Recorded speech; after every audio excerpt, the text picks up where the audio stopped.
I love a good old retwist. Okay, honey. I love having those puffy roots, frizzy locks. It makes me complete. But your girl scalp is terrible, okay? It is crying for help. And so in today's video, I'm gonna show y'all how I take care of my scalp. In this video, I'm going to show you guys how I get rid of my excessive dandruff, and we're going to say little dandruff clusters and all that. Here, I'm just showing y'all what my locks look like. They're a little frizzy. They're growing though. I want to show y'all that length, okay?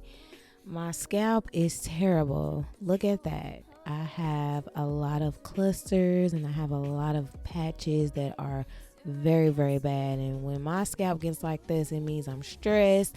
I ain't drinking water like I'm supposed to. Sometimes I have inflammation when I'm really not doing much of anything, but either way it goes, it's gotta go, honey. So I'm gonna be using the As I Am Olive and Tea Tree oil treatment. It's for dandruff. I got this from, I believe it was Sally's. I may have gotten it online. I used to get it from Sally's all the time, but this is my go-to.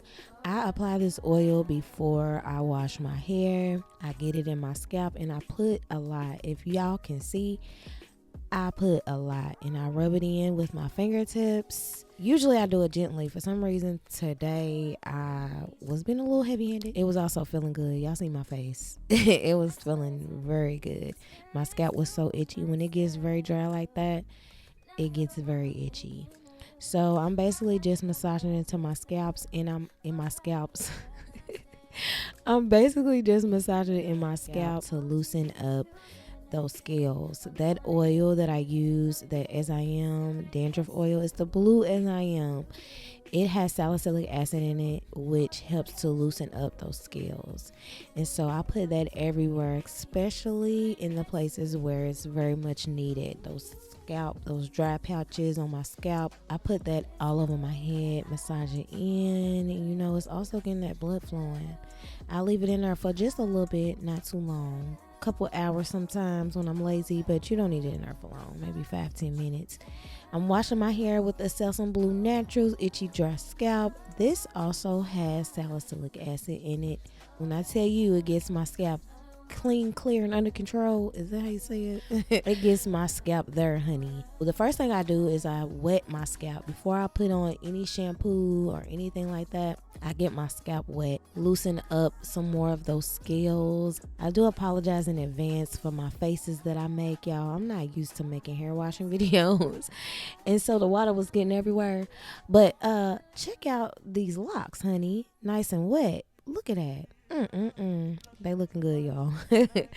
Anyway, I put the shampoo onto my scalp only first. I do this on my whole scalp.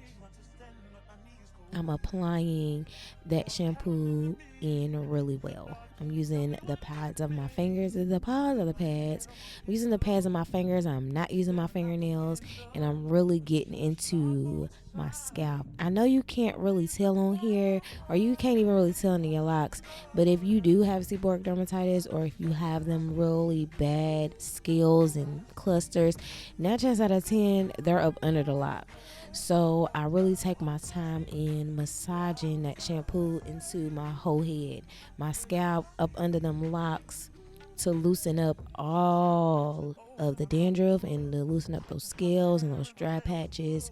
I really go in. I really get up in there. I will say that this shampoo is really drying for your lock. I use silicones because I do use oil in my hair a lot, and this really helps to get out as much oil as possible. If you want to follow this up with a moisturizer shampoo, go ahead and do that. Sometimes I do it. This time I didn't. Now, y'all, I will say, this is the part where you gotta put a little work in, okay? When you have all those scales and you have a lot of dandruff with locks, it's natural for when you wash that those dandruffs and those locks is gonna make their way down into your roots. This part is kind of tedious, but it ain't. If you want your locks to look good, you want your scalp to be healthy and nice and be able to breathe, you're gonna have to do this. y'all see that dandruff is all up in my roots. So I'm taking a little bit of water because my hair has dried a little bit. Even if it was still wet, I would still wet my roots because it's just easier to get out those dandruffs. And is that a word, dandruffs?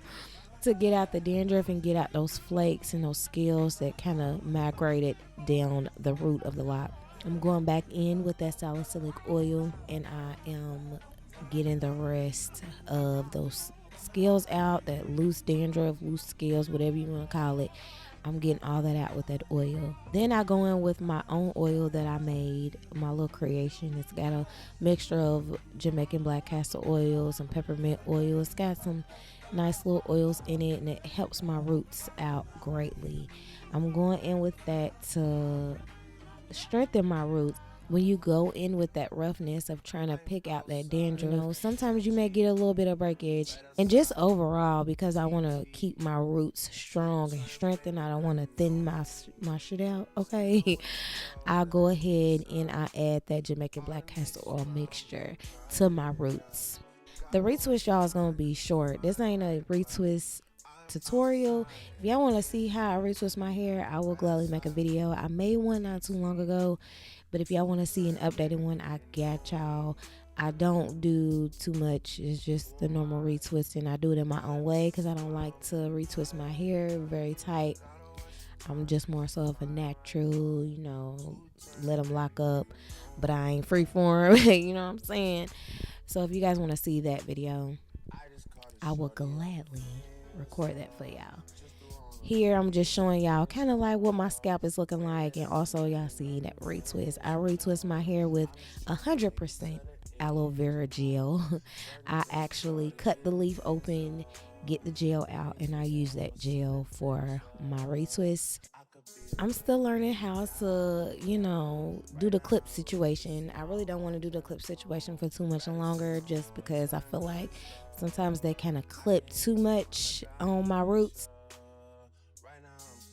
To dry my hair today, because I'm going out, you know what I'm saying, I'm going out having a little fun, I did quickly blow dry my hair, and y'all only gonna see a quick little snippet of that because I didn't get a lot of footage of that. I was trying to hurry. Took me about an hour and a half to retwist my hair, so I was trying to get up through and get done. So I'm taking out all these clips, all these a million gazillion clips y'all can see it on my face. That it's a whole lot, y'all. Y'all gonna see I'm getting tired of these clips. I don't know exactly how many clips I had in my head, y'all, but they was falling out back to back, okay? This is what it looks like with the clips freshly taken out. Y'all, I gotta get used to the scalpy look. I like having a fresh retwist, but I don't. I do, but I don't. I like the frizzy, fuzzy, you know, grown out roots look. So of course it took me a while to figure out how I was gonna wear my locks, because I wanted to style them and I wanted to look cute. Do y'all do this? I be in the mirror, y'all, trying different styles with my outfits. Like, okay, do I want to do it half up? Do I want to do it down? Ultimately, I ended up wearing my hair down, and your girl was fire, okay? I was looking so good, so good. I had so much fun to the point that I didn't even show you guys what it looked like up close, what my scalp looked like. So I put a clip of what my scalp is looking like. I think it was 3 days later of what my scalp looked like, and as y'all can see, it's clean, clear, and under control, okay? This routine, I've done it even when I was loose natural. It has not served me wrong. So if y'all have any questions, go ahead and comment down below, like this video, subscribe if you haven't for more lock content, and I got y'all. I'll see you guys on the next one. Bye, y'all.